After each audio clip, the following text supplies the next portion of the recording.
दोस्तों, मुंबई के Arthur road jail में बंद संजय राउत को बाहर निकालने के लिए पूरा जोर आजमाइश चल रही है। पार्टी और सपोर्टर्स के साथ ही परिवार भी अपनी पूरी ताकत लगा रहा है कि कैसे भी संजय राउत को जेल से बाहर निकाल लिया जाए, मगर ऐसा हो नहीं पा रहा।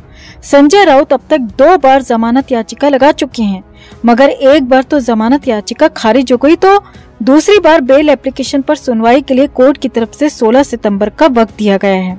अब राउत और उनका परिवार अच्छी तरह जानता है कि मुंबई के वकील जमानत नहीं दिलवा पाएंगे, इसीलिए संजय राउत के भाई सुनील राउत ने अब दिल्ली का रुख किया है और वहां जाकर बड़े बड़े और नामी वकीलों से मिलने की कोशिश भी की है ताकि संजय राउत को जेल से रिहाई मिल पाए। अब दिल्ली पहुंचकर सुनील राउत किन किन वकीलों से मिलने गए और क्या कुछ रहा वहां, क्यों दिल्ली के बड़े वकील संजय राउत का केस लड़ने में दिलचस्पी नहीं ले रहे, आपको बताते हैं सब। आप भी वीडियो को लाइक और शेयर कर अपना प्यार और सपोर्ट दिखाएं और कमेंट में अपनी बात अपनी राय जरूर रखें। चैनल के साथ जुड़कर चैनल को सब्सक्राइब कर हमारी आवाज बने। तो आपको आर्यन खान केस याद ही होगा दोस्तों, जब शाहरुख खान ने मुंबई के एक से बढ़कर एक वकीलों की फौज खड़ी कर दी थी, मगर कोई भी शाहरुख के बेटे आर्यन को जमानत नहीं दिलवा पाया था।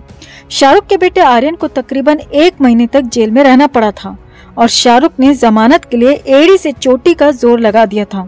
इसके बाद शाहरुख ने भी दिल्ली के नामी वकीलों के जरिए मुकुल रोहतगी से संपर्क किया और तब कहीं जाकर आर्यन खान को जमानत मिल पाई।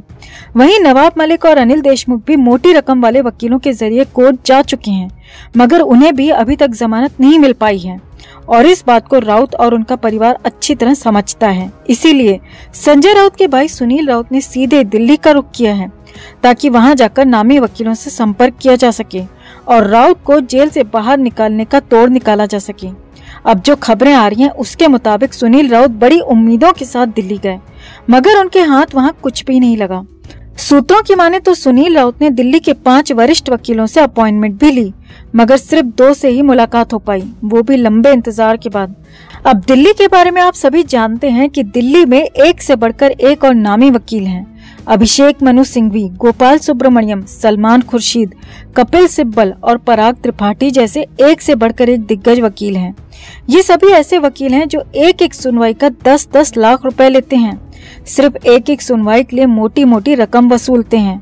और सुनील राउत की कोशिश थी कि वो इनमें से किसी वकील को संजय राउत के केस के लिए एग्री करवा पाए, मगर हुआ क्या वो देखिए। सामने आ रहा है कि सुनील राउत ने इन सभी सीनियर एडवोकेट से मिलने के लिए समय मांगा था, मगर वो सिर्फ अभिषेक मनु सिंघवी और कपिल सिब्बल से ही मिल पाए।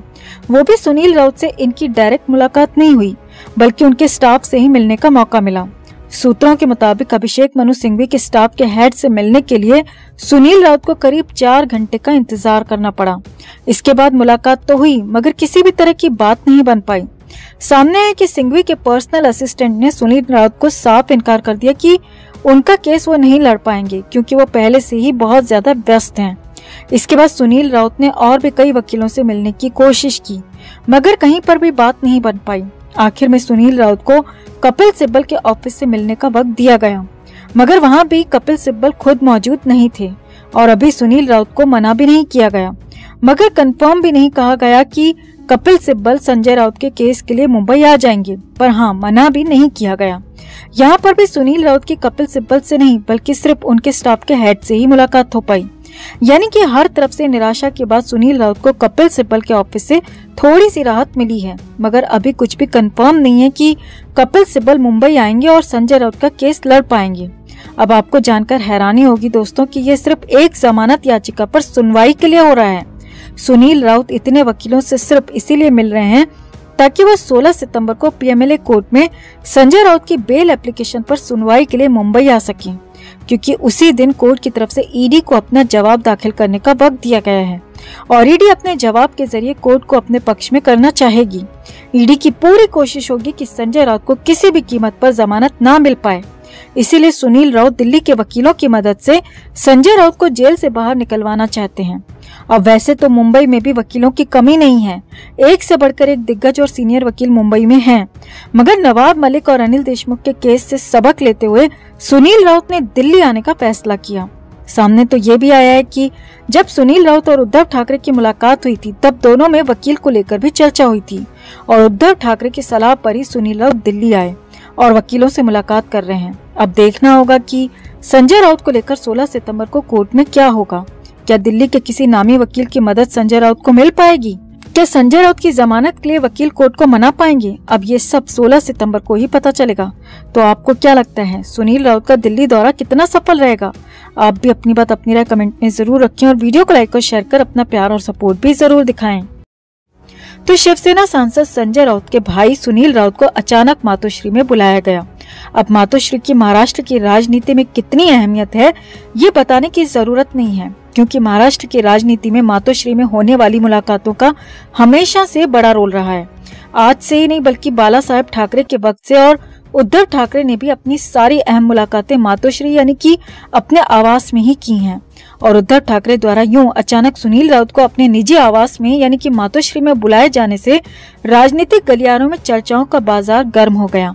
यहाँ आपको बता दें दोस्तों कि सुनील राउत संजय राउत के भाई हैं और संजय राउत इस वक्त मुंबई के गोरेगांव पात्राचाल घोटाले मामले में न्यायिक हिरासत में हैं।